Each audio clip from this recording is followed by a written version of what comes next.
Okay, thank you for joining us tonight, everybody, for another great presentation at the Ames Free Library.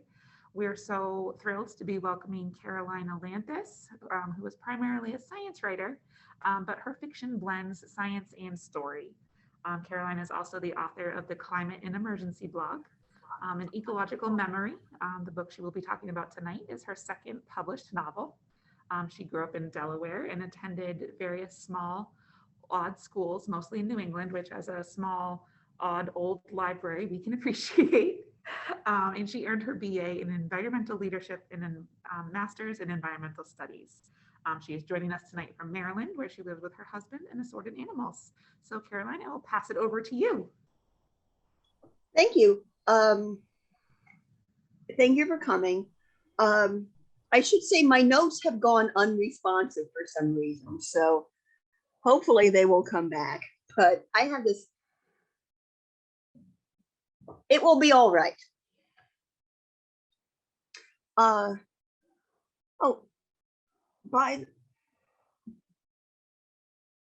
Okay, also before we start, will somebody please, right now I can see a library gargoyle and I can see people's names. I need to be able to see somebody's face so I can talk to.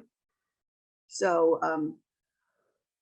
can somebody please make themselves visible? That would be really good. There you are. Excellent. Thank you.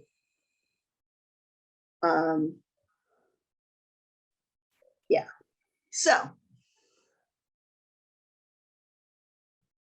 and there you are. Thank you for coming. My name is Caroline Ailanthus, and we are here to discuss my book, Ecological Memory. Now, a couple of years ago, I published this book on loss and resiliency in the aftermath of a terrible global pandemic. And then we had an actual terrible global pandemic, which is not what I wanted to happen, but it did have the advantage of letting me see how my fiction compares to something oddly close to the real thing. I will introduce you to the book and to the characters, and then we'll dive right in. There'll be plenty of time for questions and discussions afterwards. Start by reading the I'm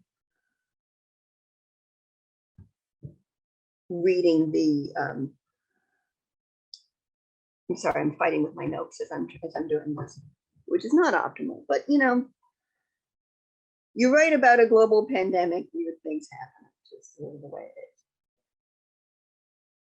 I'll read you the blurb on the back of the book first, and then the first few pages. Elsie Rodriguez still can't remember how or where she survived the fall of civilization. It's been 20 years.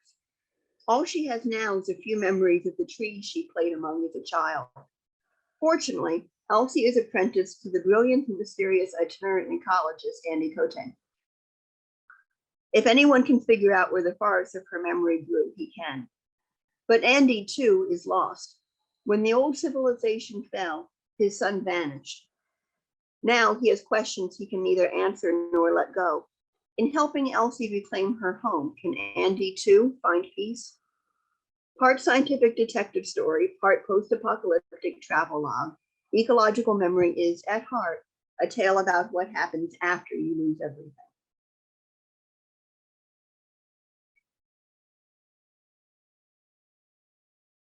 Chapter 1. What's it like having hair growing out of your face? Elsie asked. as she watched her ecology professor shade in the shade of a hemlock grove.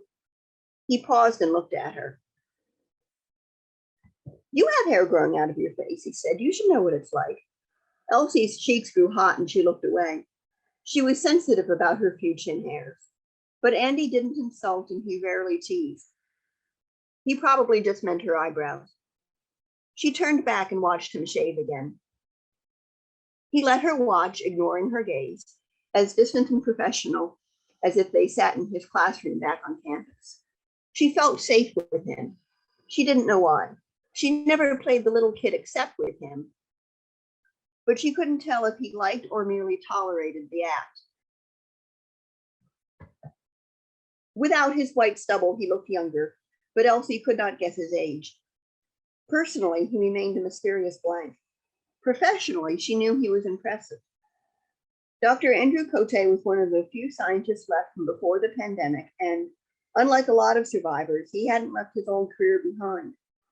Instead, he and a very few colleagues had fought to save data and scientific literature from failing computers, and then spent years reweaving professional networks and academic systems.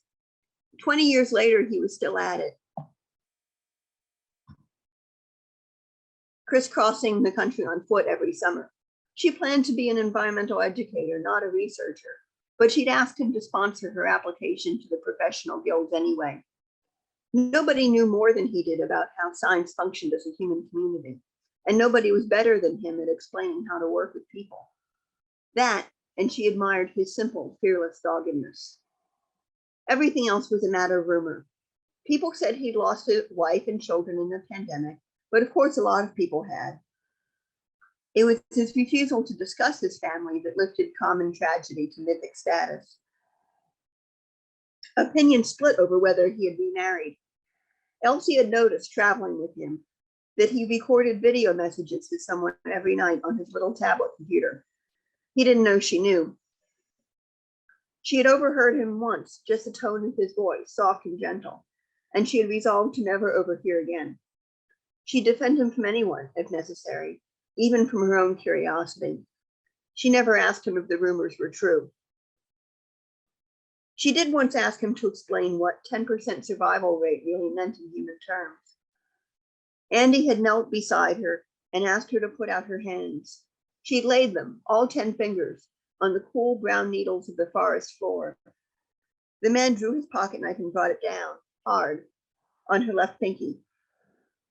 Of course he didn't cut her, but it took all her will not to flinch.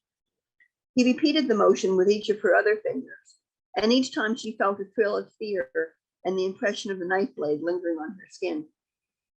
When he had mimed cutting off all her fingers but one, he folded away his knife and caught up the one surviving finger, her left pinky, in his own warm hand and gave it a friendly little shake. "Now live the rest of your life like this," he said. Now, obviously, their pandemic is different than ours. Theirs and civilization, something that ours has never seriously threatened, at least not yet. Now, the best way for me to explain what their pandemic is like is to let Andy explain it. I should say that the reason why in this scene he and Elsie are sharing a room is because it's the only room left in the inn where they're staying. This section is a little bit long. I'm going to read all of it, though, because it includes some important character development and world building stuff, too. So that'll give you more of a sense of what the book is about.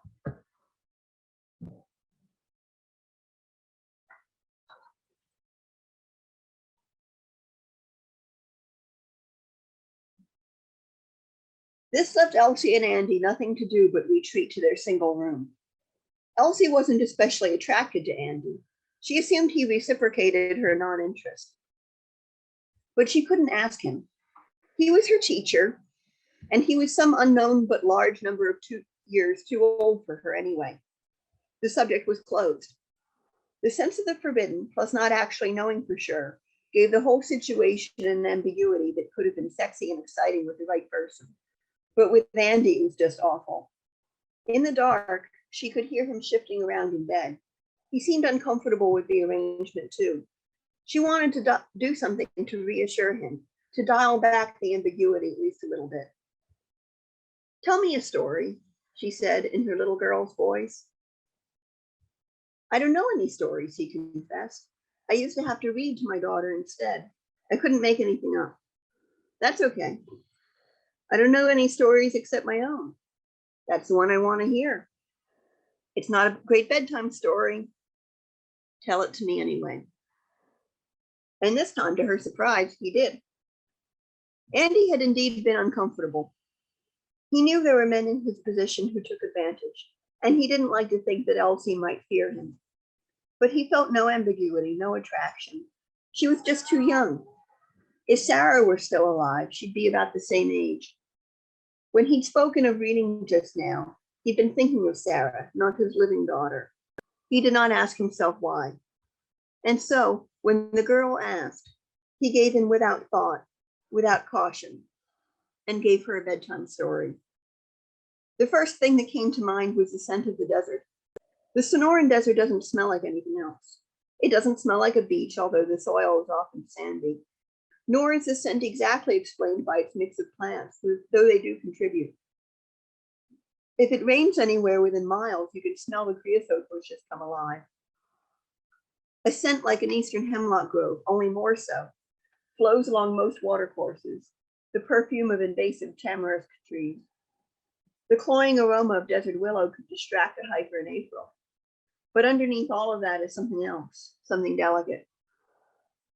Andy thought it might be the local mix of soil bacteria, but whatever it was 20 years later, when he cast his memory back, the scent was the first thing to greet him.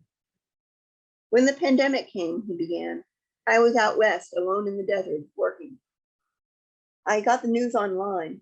"How could you get online in the middle of the desert?"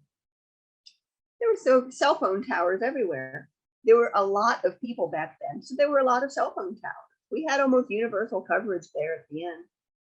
"Wow. Okay, go on." "So on the news, there was just something about some measles cases in New York. Measles was rare, but not unheard of. No big deal. The strange thing was, a few days later, they said these people had already been vaccinated. The vaccine hadn't protected them. So the pandemic was measles? Nobody told me that before." When Elsie spoke, he saw their small, darkened room around him. When he replied, he was back in the desert. The shift was jarring. He let himself slip back into his story again. "No, see, that's the thing. Measles isn't like the flu, where you need a new vaccine for every strain. With measles, the part of the virus that triggers the immune response doesn't mutate. If you're resistant to one strain, you're resistant to all of them, or it isn't measles. This wasn't measles. The symptoms were similar, but not identical. The biggest difference was that with the pandemic, pneumonia wasn't just a rare complication. It was an inherent part of the disease. That's why so many people died. They came up with a name for the thing, some acronym, but it never caught on. We called it the pandemic, same as now. Anyway, a few days after that, they said the same thing. A measles-like pneumonia was spreading in other cities around the world. London, Melbourne, Sao Paulo, there were a lot of places. But it wasn't that the other cities had caught it from New York.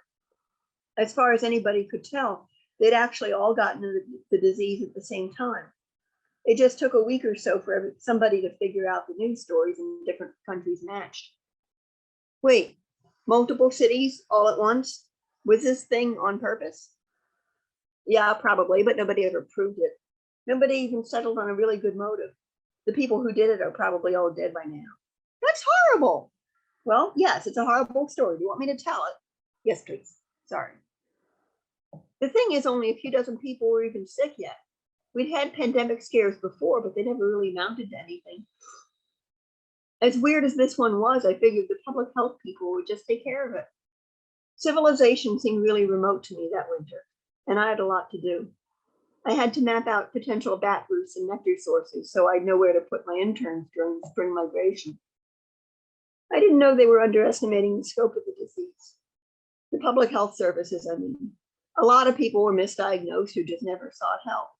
And for the first week or so, there were no obvious symptoms. So you just felt tired, maybe ran a light fever.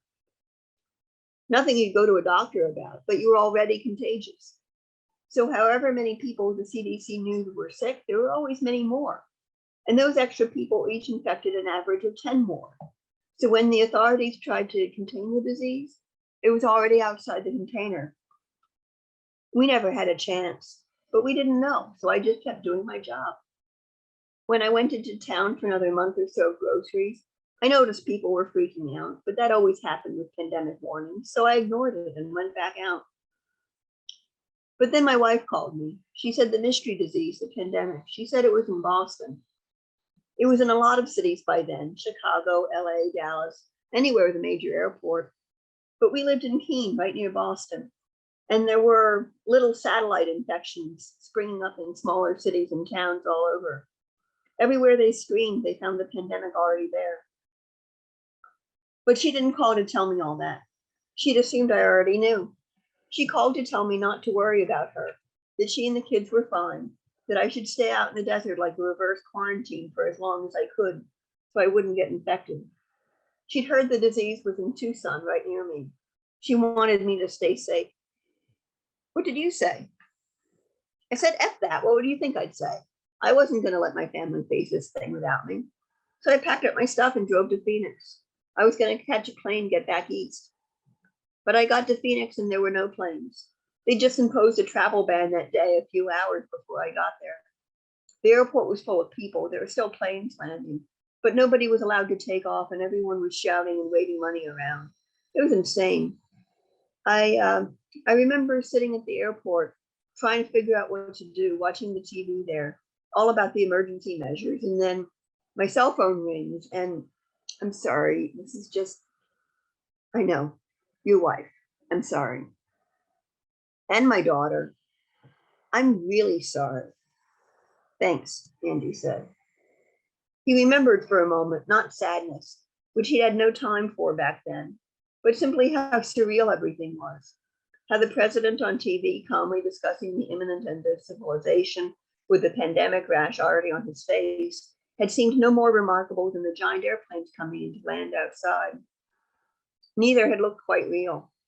His wife must have lied to him, he thought. She must have lied. He repeated the same thought over and over, unable to focus well enough to finish with one idea and go on to the next. They just said on the news, they just said 2 to 4 days survival from the onset of definitive symptoms. But he talked with her that morning and she said she was fine. She and the kids were fine. She must have been lying. She tried to save his life, the last thing she did. And she'd failed because here he was in the middle of tens of thousands of probably contagious people, all for nothing. But he would not cry with Elsie. I couldn't help my wife and daughter, but my son was still out there. I didn't know where he was. The man who contacted me said my son was at our neighbor's house, but when I called, the phone just went to voicemail. Same thing with most of our other friends in the area. Most of them were probably sick already. The few I could get a hold of had left town, so nobody could help me look for my boy. I tried the police, but they didn't seem to think a missing 8-year-old was an emergency. They thought I just couldn't find my babysitter's phone number or something. I couldn't explain it right. They were polite to me. I could have killed someone. I had to go back east and look for him myself. But I couldn't get a permit to get through the roadblocks. I started looking for ways to smuggle myself through, but somebody stole my supplies out of the back of my truck, and I couldn't replace it all at once. They were rationing food and gas so people wouldn't drive across the country. I hoarded what I needed a little at a time. Days went by, a week. Everything was just ridiculously difficult. Things in Phoenix were falling apart. It wasn't that everybody was dying. Only a few dozen people in the city were even sick yet. No, the problem was fear. People mobbed stores, buying up face masks, vitamin C, and duct tape as if that would help. They bought up hand sanitizer, but that was just alcohol gel, and alcohol doesn't kill viruses, only bacteria. There were public dispensers for it all over the place anyway. People just weren't thinking. At the time, someone At any time someone would show up on the street with what looked like the rash, even if it was just a sunburn, everybody would panic. And some looked for someone to blame. You said you thought the pandemic might have been deliberately created. So did we, but we didn't know who. So some people guessed. It was a government conspiracy. It was the Chinese. It was the Arabs. It was white people. It was Mexicans. Mexicans? Oh, sure. There was a lot of tension because of the perceived competition for jobs between Anglos and Latinos, especially in the Southwest. And there were always people in this country who didn't like immigrants. Yeah, my mother told me that. Her parents brought her here when she was little without papers. Go on. The most ridiculous idea I heard was that Muslim terrorists from Syria or Iran had invented the virus and were smuggling it into the US inside infected, undocumented Mexican immigrants. Guys went out into the desert with guns. You know, it's funny, when I was your age, we were all obsessed with zombies. I don't know why. There were movies and books and stupid little games on the internet all about the zombie apocalypse. And then it actually happened. We were all the Walking Dead running around in desperate need of brains. But I still thought I was going to get out. I was going to be an exception. I was going to find some way through and go find my boy. Then I started coughing. I looked in the mirror and the rash looked back at me. On some level, I knew the pandemic wasn't a death sentence. Lots of people recovered. The real mortality was from what happened later. But I wasn't thinking survival statistics. I was thinking, that's it. I failed. I'm dead. I wasn't going to make it to New Hampshire. Even with a car, the trip took almost a week. The hospitals were overloaded by then, and they couldn't do much for you anyway. So I got in my truck and I headed north to the Grand Canyon to wait. I figured if I was going to die, I might as well do it somewhere pretty away from the crowds. But then my stupid truck broke down on the way. I was starting to feel really bad at that point, really sick. And I thought, this is great. Here I'm about to die on the shoulder of the damn interstate. So I rigged up my tarp for shelter and privacy and crawled into the back of my truck, got in my sleeping bag and waited. Everything hurt. I couldn't breathe well. But the worst thing, I was bored. I couldn't sleep or even daydream because of the pain and because I was out of my head with fever. Time passed, I don't know how much. Then the fever broke. Breathing got a little easier. I sat up and it was like the fog had cleared. The virus was gone. But my lungs still felt awful. My truck still wouldn't start. My sleeping bag was soiled, just soaked. So I figured I was going to die of exposure. I'd gotten up, got myself cleaned up and dressed, and I was trying to figure out what the hell I was going to do when, I'm not kidding, 3 guys I know come riding up on horseback, and Andy suddenly realized that Elsie hadn't asked a question in a while. He listened to her silence and concluded she was asleep. He tried not to feel slighted, but there was no way he was going to get to sleep himself. He hadn't thought about these things in a long time. The way the desert smelled, the sound of the riots in Phoenix, the cold, hard feeling of being sure he was about to die. And before all of that, how it felt not to be a widower. He'd forgotten that one. And he felt all jazzed up, ready for battle, but there was no one to fight, nothing to do in the silent house of sleeping friends. He got up and went to the bathroom and then walked down to the common room, sat in the dark at the empty bar, and turned on his tablet. He hadn't meant to share so much. He planned to talk about his experience of the pandemic, not himself, but the two had proved inseparable. He had not been able to stop the feelings from coming up. And when Elsie somehow knew or guessed that his wife had died, he'd been unable to deny it. He had managed to keep some things back, like the story of what had happened to his parents and brother. But those things and images too were all stirred up in his mind anyway. Should he have shared any of his story? He told himself that Elsie had needed to hear it and would need to hear at least an edited version of the rest, that he was giving her what her parents couldn't or wouldn't. She had a right to know where her world came from. So what if there were things he'd rather not think of ever again? Her need trumped his. But he also scolded himself that he'd had no right to tell her, that she hadn't even really wanted him to, that she'd just been going through her stupid little kid routine for whatever reason, and he burdened her with his tale out of a selfish need for catharsis. Maybe he thought about nothing in particular. Mostly he thought about nothing in particular at all, just waited for exhaustion and the mindless rhythm of computer solitaire to calm him. By the time he returned to his room, the moon, waning towards half, had risen high enough to shine across the roofs of the buildings on the other side of the street and in at the window. Its light shone on Elsie, sleeping with her mouth open, and her dark braids splayed out all over the pillow. She looked very young. The moonlight reminded him of streetlights, the once ubiquitous sodium glow of another age, another house, another girl. He put out his hand to stroke the hair of the sleeping woman, but didn't complete the gesture. He put his hand away and went back to bed. My notes are behaving now, so I need to advance them. So I didn't actually set out to write about a pandemic. I wanted to write about the end of civilization and what happens afterwards.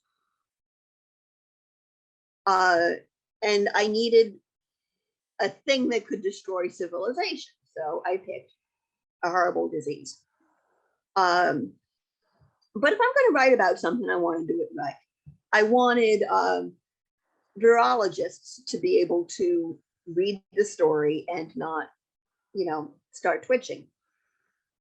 So I read up on how infectious diseases spread, and I thoroughly picked the brain of a very generous virology student a friend introduced me to. I created an imaginary disease and its sweep through humanity, and I made educated guesses about how humanity would respond. When life began to imitate art, it was eerie. Friends who had already read the book contacted me, a bit freaked out. It seemed at times as though I'd predicted the future. I hadn't. I'd simply listened to experts when they said what we were vulnerable to.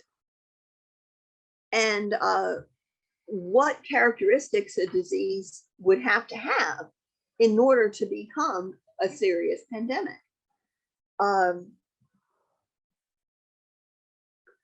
For example, we've seen how when there's an Ebola outbreak or a dangerous new flu strain, anything like that, health officials the world over are pretty quick to notice and jump into action. When a new disease pops up in a rural place, as most new diseases do, rural places are by definition isolated, so they can usually get the outbreak contained before it spreads. So a pandemic, something that is not contained, is much more likely to start in a city.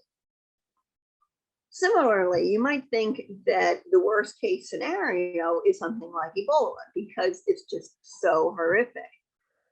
But actually, because Ebola has such a high mortality rate and it's not that infectious,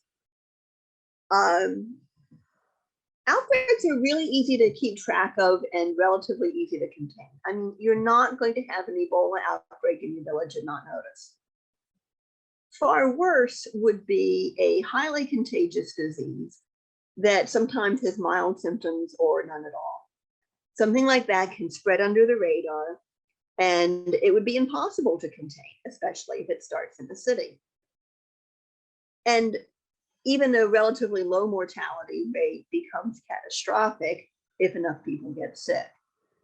Now, my fictional pandemic is much more contagious than COVID is, and it has a higher mortality rate than COVID does, about 20%.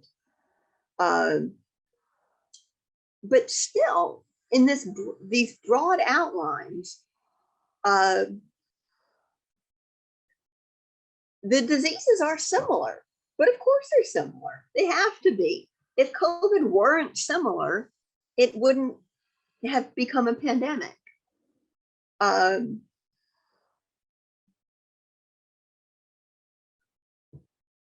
But as I said, the fictional disease is worse in certain key respects. Now,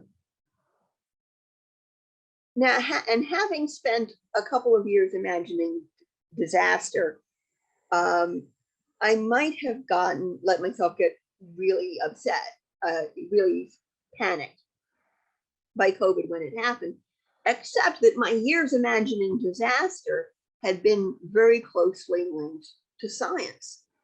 And the advantage of being a stickler for realism is that when life imitates art, you stay a little bit more grounded.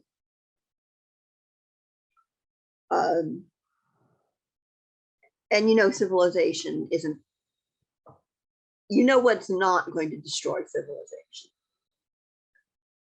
Now, creating a plausible disease was one thing. Figuring out how society would respond was something else. You have to remember, and it's weird to think of now, when I wrote this book, there was almost nobody alive anymore who had been through anything like this. The closest historical comparable would be the 1918 flu pandemic. So I had to make stuff up because we didn't know. We really didn't know. I guessed correctly about increased xenophobia and blaming. I guessed correctly that there would be panic buying, although I thought it would be duct tape, not toilet paper, that flew off the shelves. There are other things I got right too, but I overestimated the tendency to riot. I missed the way many people would pull together. I completely missed social distancing. And although the fictional disease, like the real one, is much worse for anyone with underlying health problems and for people without access to good medical care, I didn't realize how that would translate into racial disparities. I should have gotten that one. I really should have. Basically, I was just naive. Honestly, I probably still am naive. So I started writing with a couple of goals in mind. One of my goals was to explore the way scientists experience science as an everyday thing in the shared frame of reference. But I knew that most of my readers would not be scientists. So how do I make something seem normal to people it isn't normal to? Part of the solution I developed was to have Andy and Elsie use their shared frame of reference, ecology, to talk about a familiar subject, human interaction. I'm going to read you an example of them doing that.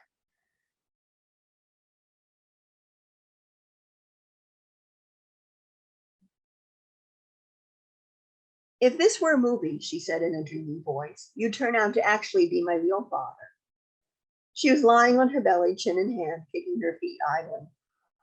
She was being 10 again. Andy looked up from his book a moment. I think I'd know, he said dryly. Elsie was about to point out that being a man he might not, a man could father a child and not know, when she realized what such a comment would imply about his character. She shut her mouth. I'd also know, he added, as though he could read her mind, if there was a possibility I might not know. Elsie's face reddened and she looked away. She would not apologize for thinking, however embarrassing the thought. Anyway, she didn't mean that Andy was her dad, only that in a movie he would be, because movies are like that.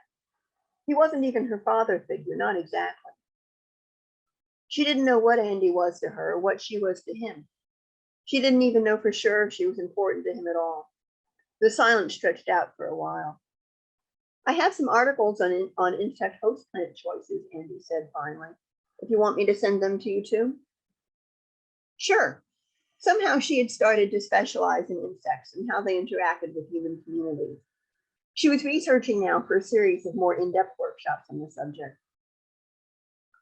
You know, Andy began conversationally, there is, or at least used to be, a community of urban butterflies in the Northwest that aren't using any of the remaining native plants there. They are completely dependent on exotics in people's gardens. It's what's called a novel ecosystem, species that didn't evolve together but form a functional community anyway. If you got everybody to grub up those exotics and replant with natives, what would happen to those butterflies? Elsie happened to be looking away from him as he spoke, so she allowed herself to roll her eyes fondly. In her workshop, she often stated authoritatively that non-native plants are inedible to native insects, and so starve insect-eating birds, that living things need their evolutionary partners, the species they have grown up with, so to speak, to survive. So, naturally, Andy had found a counterexample. He liked to do that. Questions interested him far more than certainty. She made an interested noise. Relationships between organisms that do not share evolutionary history might not be as nuanced or specialized, he continued, addressing the back of her head, but sometimes they are enough. Elsie turned to face him, surprised, but his expression was unreadable. Something inside her softened at his words, but she wasn't sure whether it should have. Everything he said could be understood on more than one level, and she never knew which he actually meant and couldn't imagine asking. But then an odd thing happened when I was writing scenes like that. I'm a very visual writer. I see these things happening like a movie in my head, and then I write down what I watched. And so writing dialogue, it feels like a process of taking dictation almost. And my characters sometimes say things that they're like, wow, I hadn't thought of it that way at all. And so when I was writing this one scene, Andy said something and he made a connection. And all of a sudden I realized that I needed to rewrite half the book because this was a real theme of the story. This was what the book was about. So I'm going to read you that scene.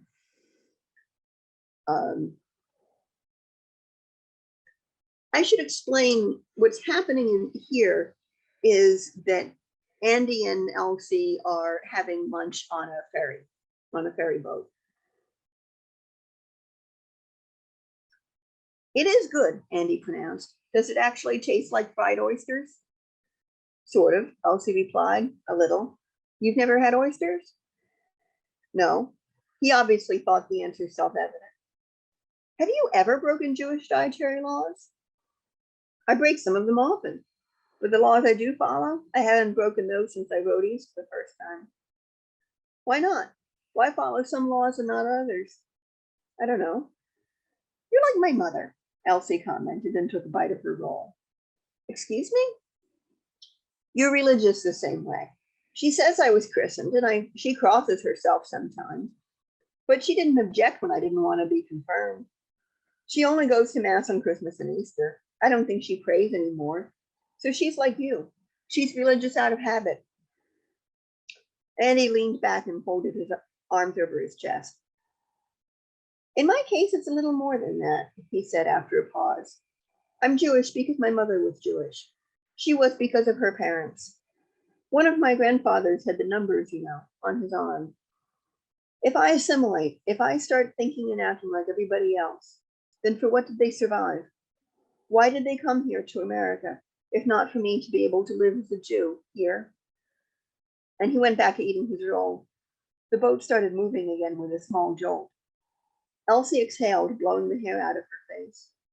She was used to the shadow of the pandemic, but this, she'd read about the Holocaust in books. She'd never thought to find its legacy sitting across the table from her sharing a basket of fries. Your family has been through 2 tragedies then, she said. I hadn't thought of that. Everybody goes through something. It's like hurricanes, she said after some thought. Oh? Yeah.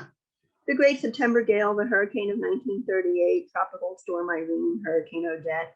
You told me how to find sign from all of them. But those scars don't mar the landscape, do they? They create it.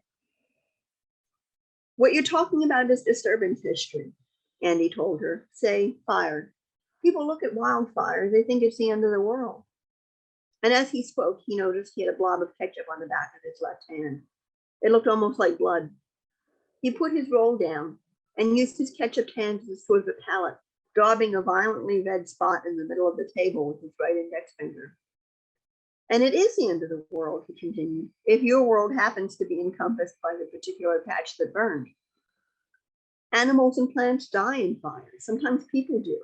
That loss is very real, but it is local in both place and time. If you pull back, if you look at the bigger scale, you see there are lots of little burn patches in various stages of recovery. He began dotting the table with lots of little ketchup blobs. Pull back far enough and you see the fires are just part of a larger complex pattern, like the log patches in the mountains, if you remember.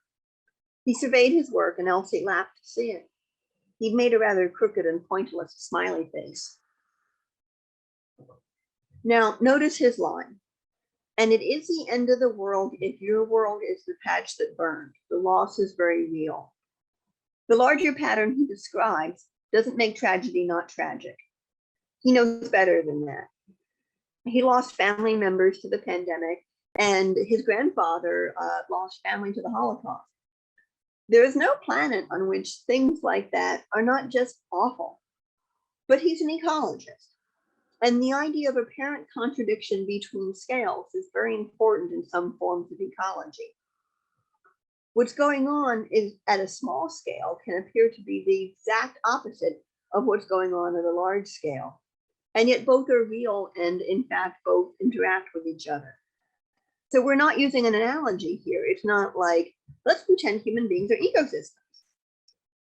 Rather, the discipline of ecology provides a certain perspective on how systems work.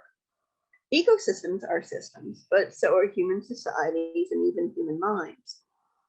So studying ecology gives you a way of thinking about all sorts of things beyond ecology.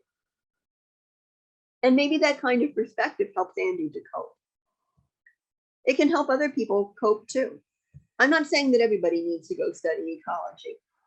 I'm not saying that insights gained through science are necessarily the best way to cope with the slings and arrows of fate. I'm just saying that Andy's source of perspective and comfort is another example of something I covered in fiction that I later found out applies in real life too.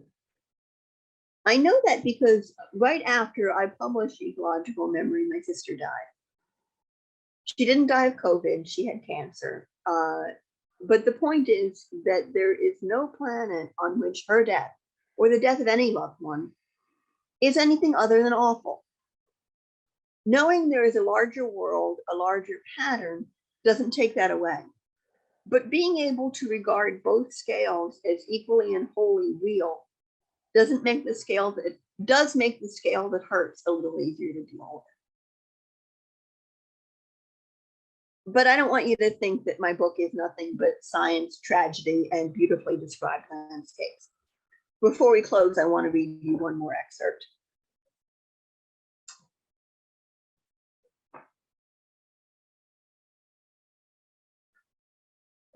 In the morning after breakfast, she and Andy headed back towards Homestead across wet ground under a sky as gray as glue.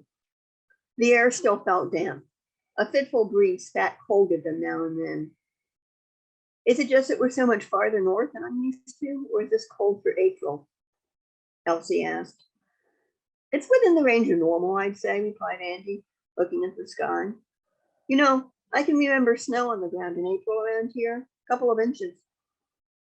Did you have to walk uphill both ways to school too? She teased him. She knew perfectly well that he was right. The climate had been colder, but older people always said that sort of thing, and true or not, it had become a cliche. He laughed. He had a wonderfully boyish laugh, like a grin that had boiled over, showing a row of tiny, well-spaced teeth. Did you know there's a stretch of the Appalachian Trail that actually is uphill both ways? He asked. Yeah? Yeah, well, on average anyway. The trail goes up and down a lot, and he made zigzag motions in the air with his hand and his finger. How do you figure? Okay, so the highest point on the Appalachian Trail is on top of Clingman's Dome in Tennessee, right? Okay, agreed Elsie. She didn't actually know the relative elevation of the various Appalachian peaks, but she had no reason to doubt Andy. So, since Clingman's Dome is higher than the northern terminus at Mount Katahdin in Maine, a northbound hiker averages downhill from Clingman's Dome on. Okay. Well, the lowest point on the trail is at the Hudson River crossing. That was the lowest point on the whole trail. They'd followed that section on the AT on their way north from Pennsylvania. Yeah, it all averages uphill from there. But since the Hudson crossing is north of Clingman's Dome, that section is already averaging downhill for a northbound hiker. So the section of trail from the Hudson River to Mount Katahdin is both uphill and downhill if you're heading north, and is therefore uphill both ways. Brilliant. Is thinking of things like that what geniuses normally do in their spare time? Well, we could try to take over the world, but that usually takes money. Now, before we open it up to questions, just a few announcements. Does the library have a copy of the book? I will double check the catalog. I do believe we had one on order, but I will double check that. Okay. So feel free to borrow the book from the library. I like libraries. If you want to buy your own copy, I'm on Amazon. You go to my publisher's website. I have links on my website to all of that. If you want a signed copy, shoot me an email and we'll work something out. I have copies that I can send and we can do that. I'll put my email address and my website in the chat. If you do read my book and you like it, and I think you will, please do me a huge favor and give me a review on Amazon. The thing, you don't need to have bought my book from Amazon to do that, although you do need to have bought something from Amazon. The thing is that the more reviews a book has, the more people Amazon shows it to. So, and the review doesn't have to be something worthy of being published in the New York Times. You can literally just go write, I liked it, and give me a couple of stars. It is a really simple thing that you can do to help me or really any other author, and to help anybody else who wants to read the book. I see somebody who wants to buy a signed copy. I'll put my email address in the chat, shoot me an email, and we'll work it out.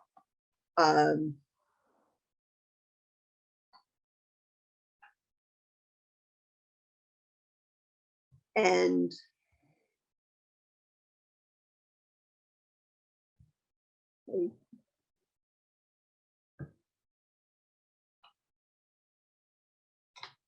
there it is. Oh, that worked as a direct message. I want everybody to be able to see it. I'll do that again. There we go. Of course, I don't know how many everybody is. I think. So let's chat. Does anybody have questions, comments, answers?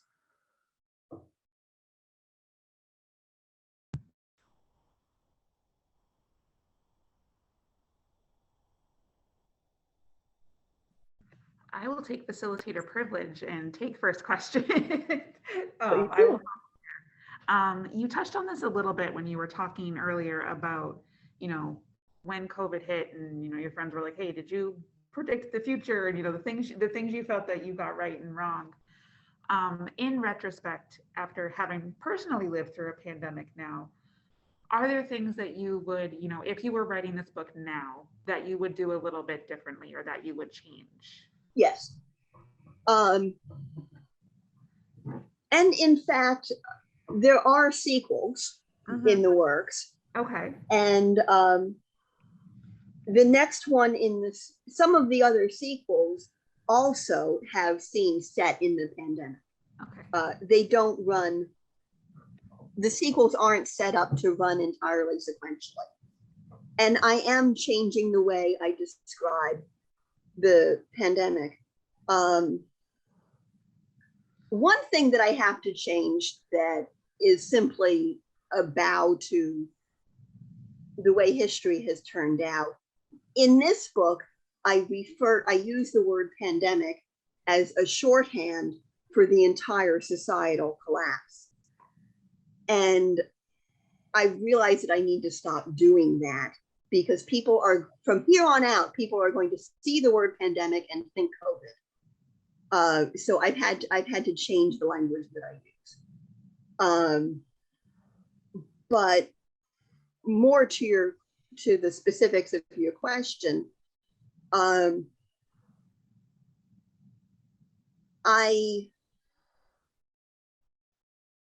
as I said, I underestimated the tendency of people to come together. And I also didn't realize that what social unrest problems might occur would be embedded in pre-existing problems. You know, that people wouldn't riot because they were just scared of a disease. They might riot because they had bought into a conspiracy theory connected with the disease, or there were some other problem, or some other pre-existing social fault line had been triggered. So in the later books, I am talking more about that. I'm including some of the sort of really beautiful stuff that happens when a people is in crisis, in addition to the ugly stuff. And I'm putting the ugly stuff more in context. Both of those are changing. Awesome. Anything else? I do have one other question. Have as many as you like. Okay. Because you write so beautifully, and I am just curious, because obviously you're passionate about both science and writing. So I'm wondering, kind of in your background and in your history, which one of those came for you first? Did the writing come first and science informed it, or did your love of science come first and then kind of turned towards writing? They both developed together, although not in lockstep. There have been times in my life when one or the other has been dominant. But you know, my first hero was David Attenborough. My first idea of what I wanted to do when I grew up was be like him. I didn't realize at the time that he's basically a writer.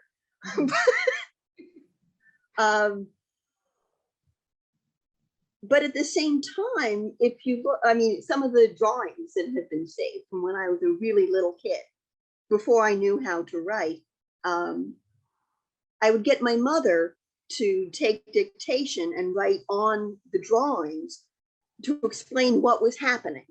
And it's clear from those records that what I was doing was I was illustrating stories. Mm-hmm. So I was a writer before I could write.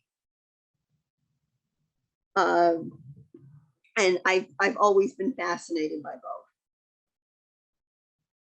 Wonderful. And you'd actually already answered my other question, because I was going to ask also what was coming next from you. But since you're working on sequels, we know that we can be looking forward to those. Yes. Wonderful. Yes. The one that's next up on deck, I'd actually hoped to have it out already, but it's been fighting me. Writers are weird. You have to understand this. You know, not only do we take dictation from imaginary people, we also have arguments with books. And the book always wins, always. If you have an argument with your book, the book will win. And the sooner you can admit that and give it what it wants, the sooner, the better it will be for everybody. And I finally figured out what was going on. I was trying to write more than one book at the same time. So the next one is going to be a collection of short stories and novellas. Okay. Wonderful. Because, you know, that ended up with it. But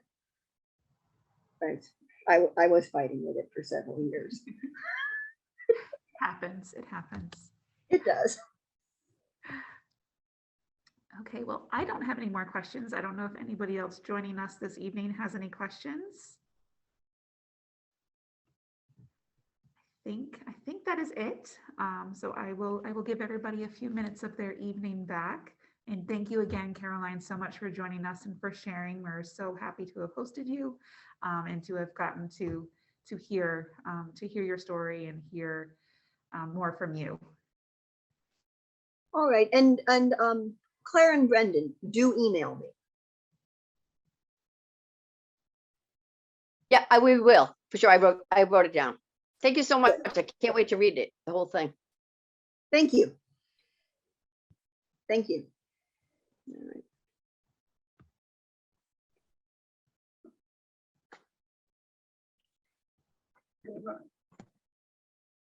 All right, thank you so much. Oh, I think they just signed up.